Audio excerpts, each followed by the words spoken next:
They spent 46,000 years mastering strategy, and a human destroyed it in one afternoon. I watched the greatest minds in the galaxy fall apart move by move. And the worst part, she wasn't even thinking. Look, I need you to understand something. Right from the start, we Karathi do not lose at strategy games. We do not stumble, we do not falter, and we certainly do not get beaten by species who only discovered faster than light travel 3 centuries ago. Our entire civilization is built on the concept of thinking 12 moves ahead, analyzing 17,000 possible outcomes before breakfast, and contemplating the philosophical implications of our lunch choices. We have been doing this for 46,000 years. 46,000 years of pure, uninterrupted, glorious overthinking. So when the Galactic Strategy Championships announced that a human had qualified for the tournament on Veridax 7, well, you can imagine our reaction. Actually, you probably cannot. So let me paint you a picture. Every single Karathi in the analyst division, myself included, stopped working simultaneously. Our cranial ridges, which normally pulse in calm, measured rhythms during deep thought, started flickering like malfunctioning light fixtures. My colleague Thirax actually dropped his datapad.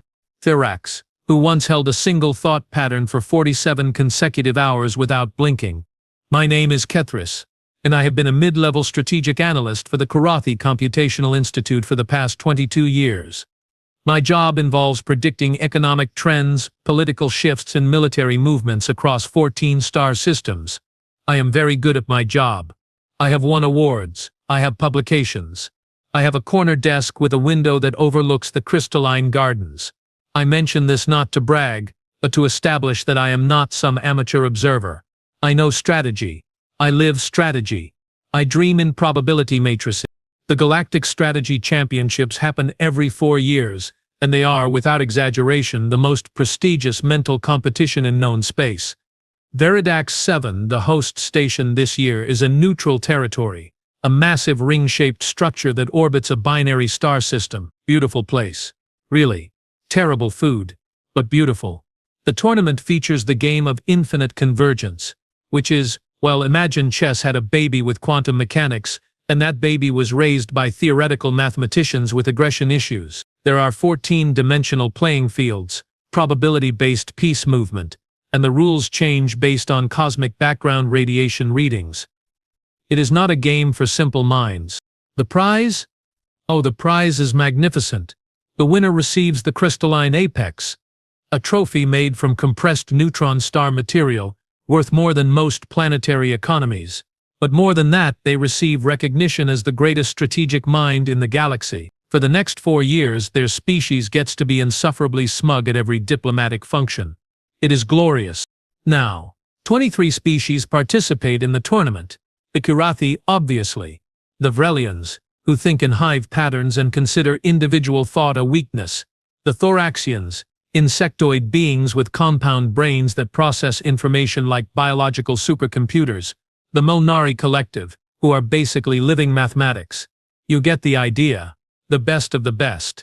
The cream of the cognitive crop. The apex of analysis. And then there were the humans. When the qualification results came through, I was in the observation lounge with about 40 other Karathi analysts. We were sipping our thermal beverages, reviewing the competitor list, feeling smug about our chances.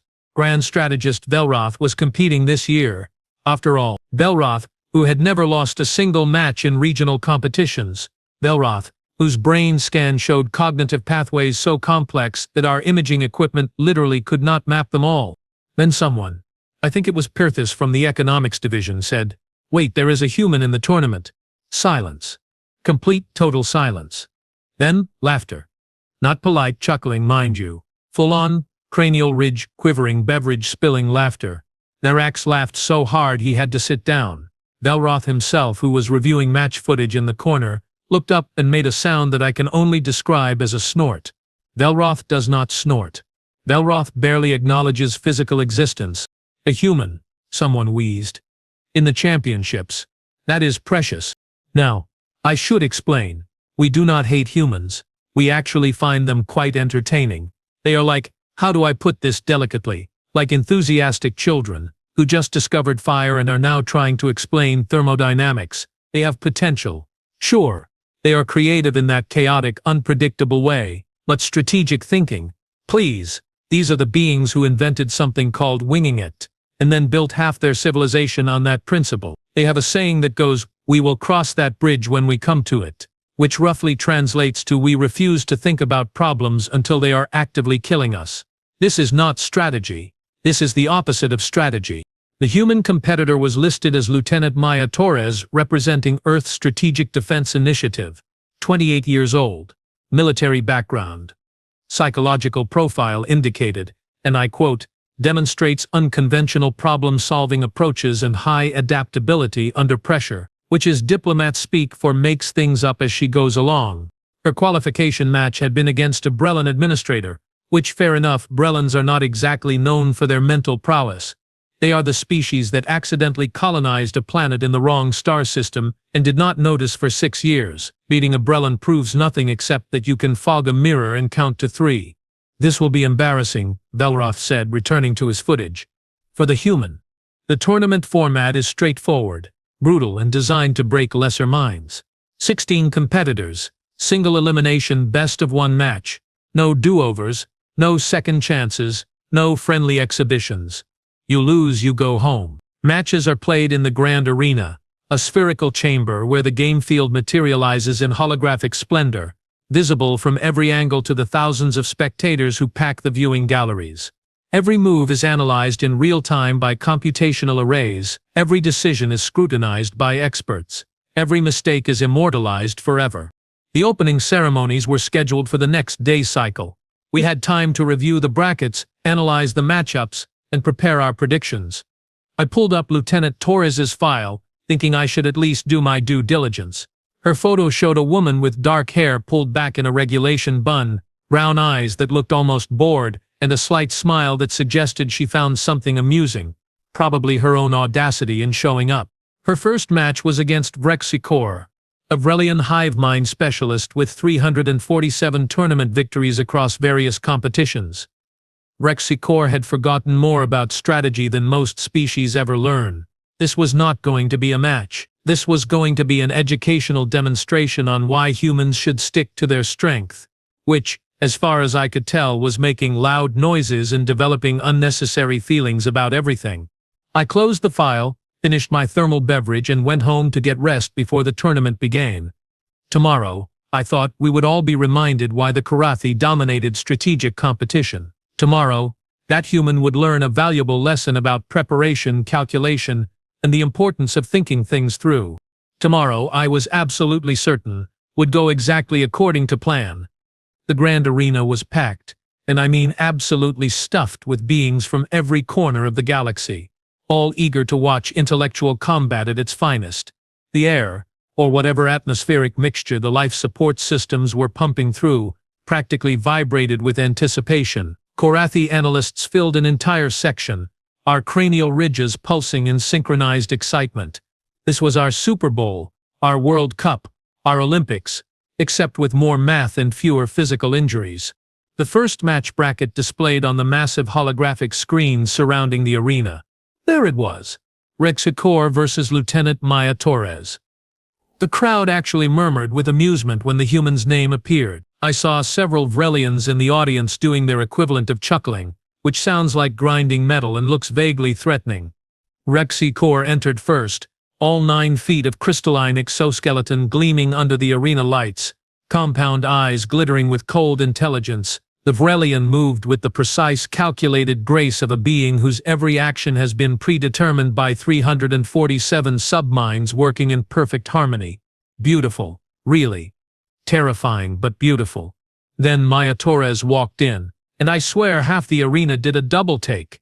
She was wearing a standard Earth military uniform, hands casually in her pockets, looking around the arena like she had just wandered into a moderately interesting museum. No ceremonial robes, no meditation rituals, no last-minute probability calculations. She just walked in, smiled at someone in the crowd, waved even. Waved. At a galactic championship. Verax leaned over to me. Is she lost? Does someone need to escort her to the visitor section? The match began. The 14-dimensional playing field materialized. A gorgeous cascade of light and mathematics made visible. Pieces appeared, governed by quantum probability functions and cosmic radiation patterns. Rexicor's compound eyes tracked every element simultaneously, processing 16,000 potential opening moves, standard Vrelian excellence. Maya looked at the field for maybe 5 seconds. Then she moved a piece. Just moved it. No deliberation, no analysis, no consultation with probability matrices. She moved a Tier 3 anchor to a position that made absolutely no strategic sense whatsoever. It was the kind of move a beginner makes in their first practice game. It violated about 6 fundamental principles of opening theory. The crowd went silent. Not the good kind of silence. The confused kind. The kind where everyone is checking to make sure they understood what they just witnessed. Rexior's crystalline body flickered, which is Vrelian for processing unexpected data.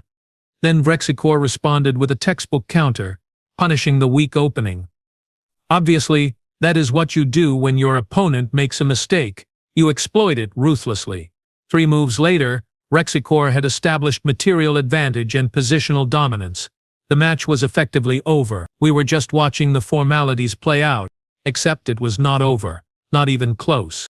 Maya kept making moves that made no sense. None. Zero. She was placing pieces in positions that violated every known strategic principle. She was ignoring threats, abandoning material, creating weaknesses in her own formation. And Rexicor, trying to exploit these obvious mistakes, suddenly found that the mistakes were not mistakes. They were traps. No, not even traps, because traps imply planning. They were, I do not even know what to call them, spontaneous strategic sinkholes that only became dangerous the moment Rexicor stepped into them. 15 minutes into the match, Rexmorka was losing, badly. The Vrelian's 9 subminds were visibly desynchronizing, creating a flickering pattern across the crystalline body. You could practically see the hive mind having an existential crisis in real time. 23 minutes in, Rexmorka resigned. The arena erupted. Not in celebration, in chaos, confusion, disbelief. I turned to Therax, and his cranial ridge was pulsing in random patterns I had never seen before. My own brain felt like it was trying to solve an equation where all the numbers had been replaced with colors. Maya stood up, shook Rexicor's appendage, which is apparently what humans do after completely destroying someone's confidence, and walked off like she had just won a casual game at a coffee shop. That was, Therax started, then stopped. What was that? I had no answer. None of us did. Round 2 was even worse. For us, I mean, probably great for Maya. She was matched against Kex Thorin, a Thoraxian champion, whose compound brain could process 17 parallel strategic tracks simultaneously. Thoraxians do not lose to chaos. They eat chaos for breakfast and excrete ordered battle plans. Kex Thorin came prepared. I reviewed his pre-match analysis. 462 pages of predicted human behavioral patterns, psychological warfare tactics, and counter strategies for unconventional play. He had done his homework. He had studied every recorded human strategy game going back 2 centuries. He had consulted with experts. He was ready. The match started. Kex Thorin opened with a defensive formation specifically designed to neutralize aggressive, unconventional play. Textbook perfect. Absolutely flawless execution. Maya responded by ignoring the entire defensive structure and attacking from an angle that should not have existed.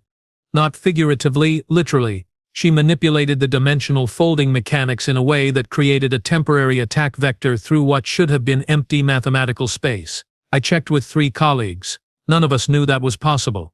The game designers probably did not know that was possible. Kex Thorin adapted. Credit where credit is due, Thoraxians are brilliant.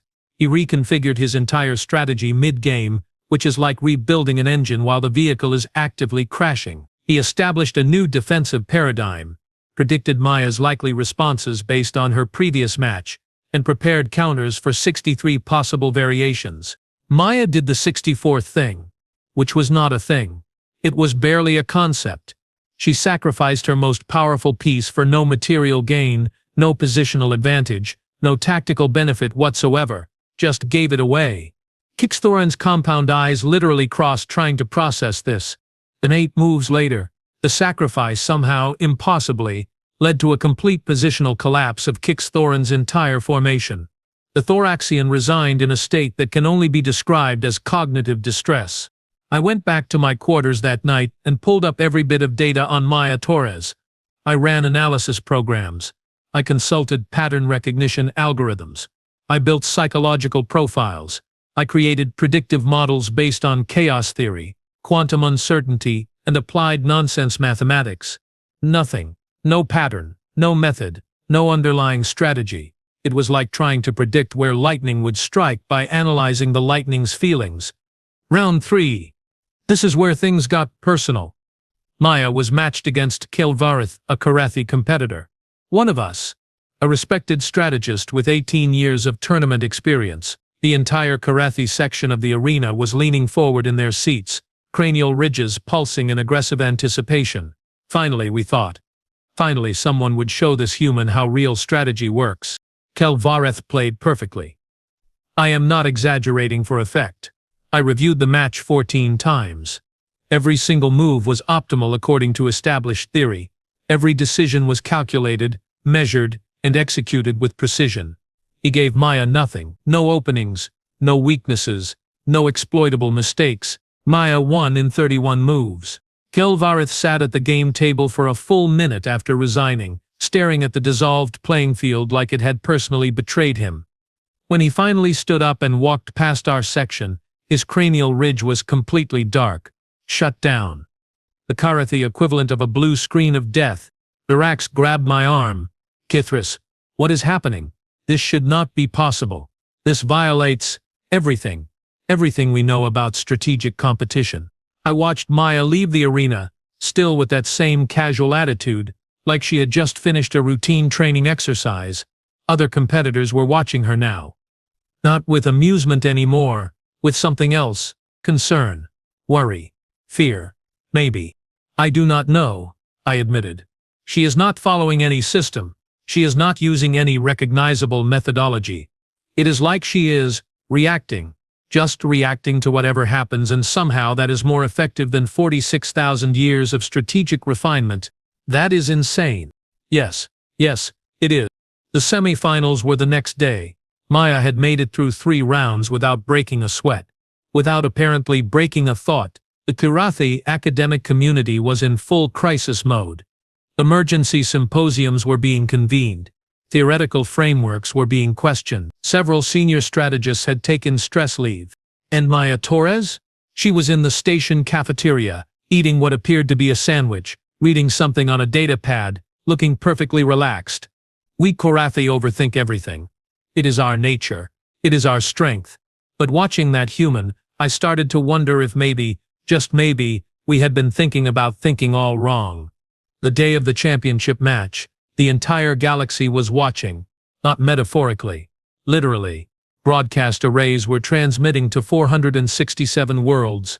Viewing parties were happening across known space. The betting markets had crashed twice because nobody could figure out how to set odds on chaos versus calculation. This was not just a tournament anymore. This was a philosophical crisis with live commentary. Grand strategist Belroth had spent the previous 3 days in deep meditation, not sleeping, not eating, just pure, uninterrupted strategic contemplation. He had analyzed every second of Maya's previous matches. He had consulted with the top 12 Karathi computational theorists. He had run simulations on quantum computers that normally calculate stellar drift patterns.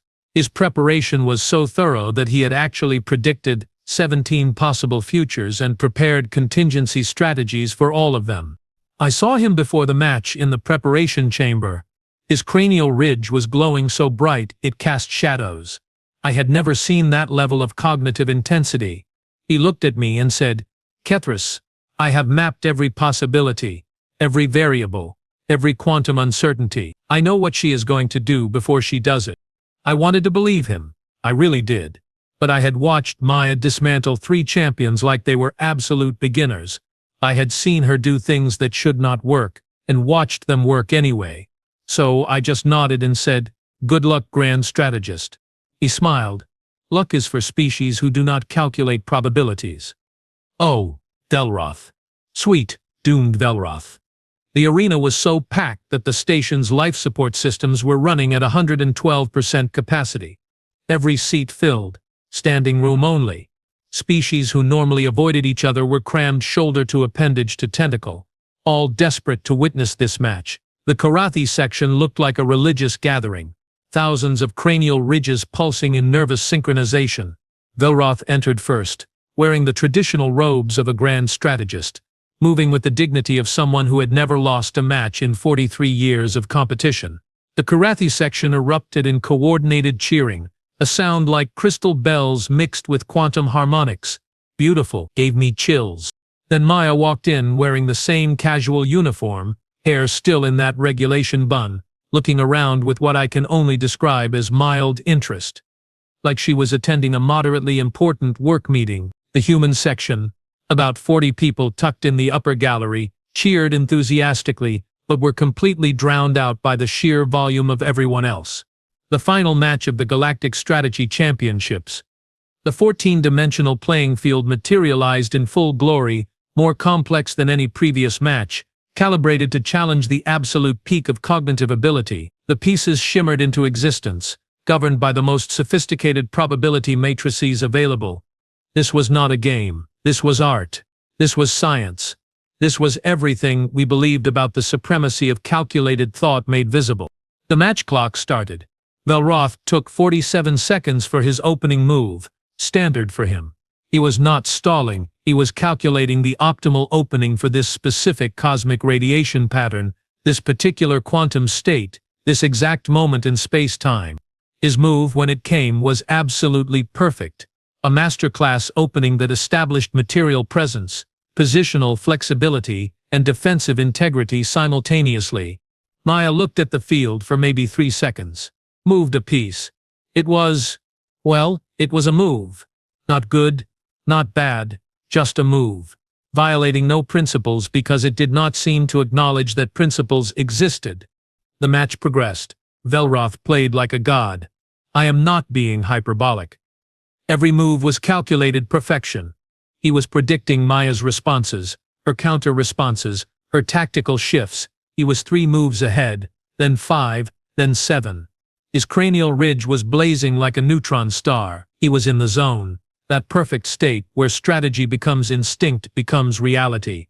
And Maya was just playing, reacting, responding to whatever Velroth did with moves that seemed to come from nowhere. No calculation, no deliberation, just immediate response. It was like watching someone have a conversation versus someone delivering a pre-written speech. Velroth was executing a symphony. Maya was improvising jazz, badly. Except it was not bad. It was somehow working. 20 minutes in, Velroth's certainty started cracking. I could see it. His moves took longer. His cranial ridge flickered occasionally, just microseconds, but I noticed. He was encountering scenarios he had not predicted. Situations his 17 contingencies had not covered. Maya was not following any pattern because there was no pattern to follow. 35 minutes in, Velroth made his first suboptimal move. Not a mistake, understand, just not the absolute best option. But for Velroth that was like a structural failure. Cracks in the foundation.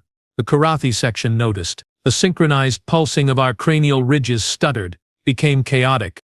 Maya kept moving pieces, kept responding, kept doing things that made no sense until suddenly they made all the sense. She sacrificed material to gain tempo. She ignored positional advantages to create tactical complications. She played like someone who had never read a strategy manual, and somehow that made her impossible to predict. 53 minutes into the match, the computational arrays analyzing the game started showing probability clouds instead of definite predictions. The game state had become so chaotic, so far removed from standard patterns, that even quantum computers were basically shrugging and saying who knows. Velroth was sweating. Karate do not sweat, we thermoregulate through our cranial ridges, but if we could sweat, Velroth would have been drenched. His perfect strategy was unraveling, not because Maya was outplaying him, but because the game had stopped being about strategy and started being about pure moment-to-moment adaptation. 1 hour. 12 minutes. Velroth's position collapsed. Not slowly, not gradually, all at once.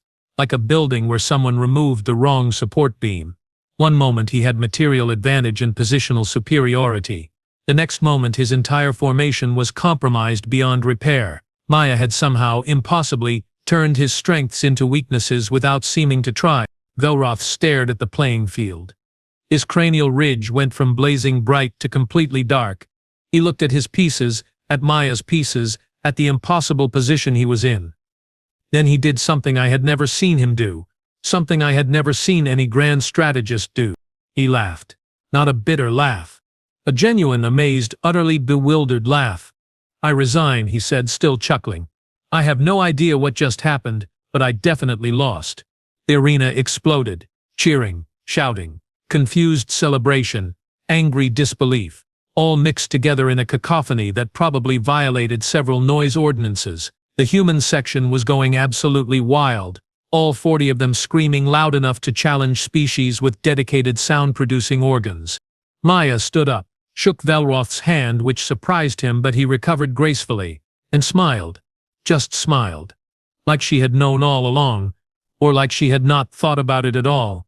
I honestly could not tell which. The award ceremony was a blur.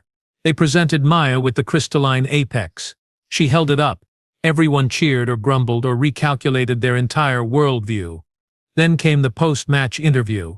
Or test live to those 467 worlds. The interviewer, a Melnari collective representative who existed partially as pure mathematics, asked the question everyone wanted. Answered. "Lieutenant Torres, your strategy was unlike anything we have seen. Can you explain your methodology, your approach, your system?" Maya looked genuinely confused by the question. "System? I mean, not really. I just, looked at what was happening and responded. If something looked like a good move, I made it. If something felt wrong, I did something else." Silence. Absolute silence. You could hear quantum particles decohering. "But," the interviewer continued, struggling visibly, "surely you had some underlying framework, some guiding principles, some form of preparation." "Oh sure," Maya said. "I practiced, played a bunch of games against the computer, read the rules. But during the actual matches I just kind of went with it. Thinking too much slows you down, By the time you have calculated the perfect move, the game state has changed. So I just reacted, trusted my gut." Her gut. She had beaten the greatest strategic minds in the galaxy by trusting her gut.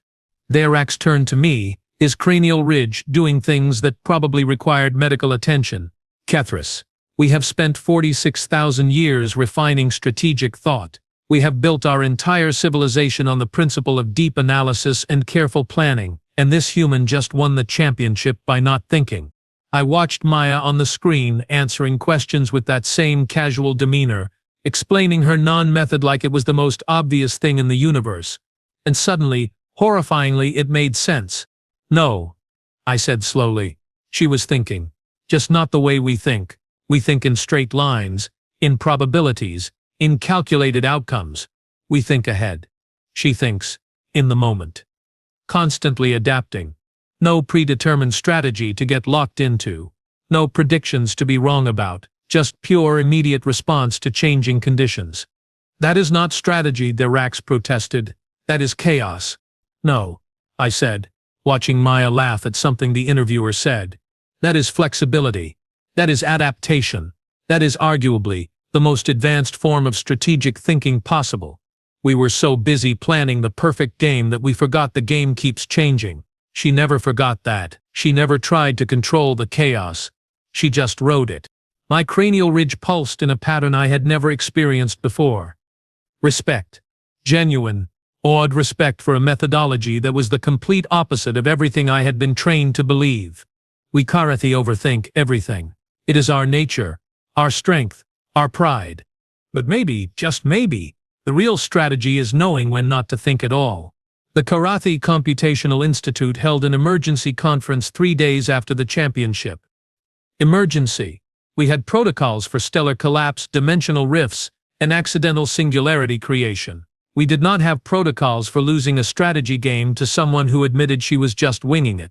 1,600 academics crammed into the Grand Assembly Hall, cranial ridges flickering in patterns that ranged from confused to angry to existentially disturbed. The keynote speaker, High Analyst Morthan, stood at the podium looking like someone had just told him mathematics was actually just a social construct.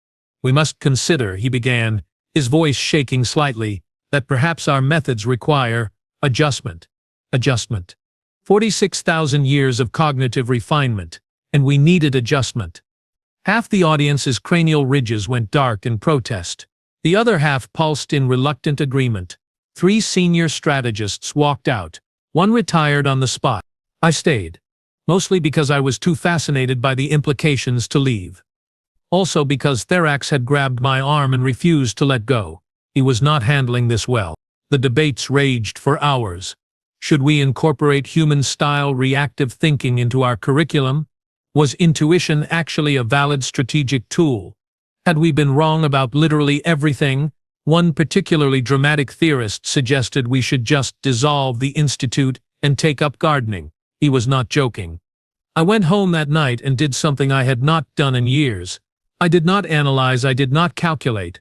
I just sat on my observation deck and looked at the stars and let my mind wander without purpose or direction.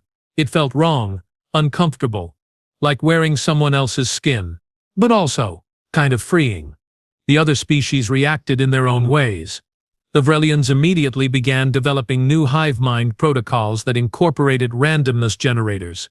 The Thoraxians published 47 papers on chaos theory applications in strategic thinking. The Melnori Collective, who existed as living mathematics, briefly stopped existing because they could not process the contradiction. They got better, but it took a week. The humans were insufferably smug at every diplomatic function, just like we would have been. Fair is fair. I saw Maya Torres one more time before she left Veridac 7. She was in the docking bay carrying a single bag, the crystalline Apex trophy casually tucked under her arm like it was a grocery bag. No entourage. No celebration. No grand departure ceremony. I approached her, my cranial ridge pulsing in what I hope was a respectful pattern. "Lieutenant Torres," I wanted to say, "that was extraordinary. Truly." She smiled. "Thanks. It was fun. Your grand strategist was really good, by the way. Made me work for it." Made her work for it. She had dismantled his entire strategic framework and she called it work. "Can I ask you something?" I said. "Do humans ever overthink? Ever get stuck in analysis paralysis like we do?" She laughed. Actually laughed. "Are you kidding? Humans overthink everything. We overthink our job performance, our relationships, our life choices, what to have for dinner, whether that text message sounded too eager or not eager enough. We overthink things that have not even happened yet and probably never will. We are champions of overthinking." I stared at her. "But the tournament, you did not overthink at all." "Oh no," she said, her smile growing wider. "That is the secret. We overthink everything that does not matter. So when something actually matters, when we are actually in the moment, we have already used up all our overthinking energy on nonsense. Nothing left but instinct and reaction." She shifted her bag to her other shoulder. "You Karathis save all your thinking for the important stuff." Very logical, very reasonable, but it means when the important stuff happens, you are so busy thinking that you forget to just do. "That seems backwards," I said. "Yeah," she agreed cheerfully. "It totally is. But it works. Sort of. Sometimes. Honestly, we are as surprised as you are when things work out." Her transport was boarding. She gave me a casual salute, the kind you give a colleague, not the kind you give someone whose entire worldview you just shattered. "Take care, Kethris. Maybe try not thinking so much sometime. It is terrifying, but kind of fun." Then she was gone. Off to Earth. Off to presumably overthink something completely mundane while trusting her gut on everything actually important. The human way. I stood in that docking bay for a long time watching her ship disappear into the traffic lanes. Around me, the station continued its normal operations. Ships arriving, ships departing, thousands of beings going about their calculated, planned, thoroughly analyzed lives. My cranial ridge pulsed in a rhythm I had never used before. Something between amusement and respect and the uncomfortable realization that maybe, possibly, we had been doing this wrong for 46,000 years. We Karathi overthink everything. It is our nature, our civilization, our pride. But humans Humans overthink everything except when it actually matters. And somehow, impossibly, that makes them the most unpredictable, most adaptable, most dangerously effective strategists in the galaxy. Not because they are smarter, not because they calculate better, but because when the moment comes, when the chaos hits, when the game state changes faster than any computer can track, they just react, trust themselves, move forward without knowing exactly where they are going. It is terrifying. It is illogical. It is completely, utterly, annoyingly effective. I filed my tournament analysis report the next day. 500 pages of detailed breakdowns, probability assessments, and strategic evaluations. At the very end, I added one sentence that was not based on any data or calculation whatsoever. Recommendation: stop assuming we know everything. Humans have proven we do not. My supervisor rejected the report for being insufficiently analytical. I submitted it again with the same conclusion. He rejected it again. I kept submitting it. Eventually, he approved it. Not because I had convinced him, but because, and I quote, "Fine, whatever, I am too tired to argue with this anymore." The human approach. Just keep going until everyone else gives up. Maybe we should have seen this coming.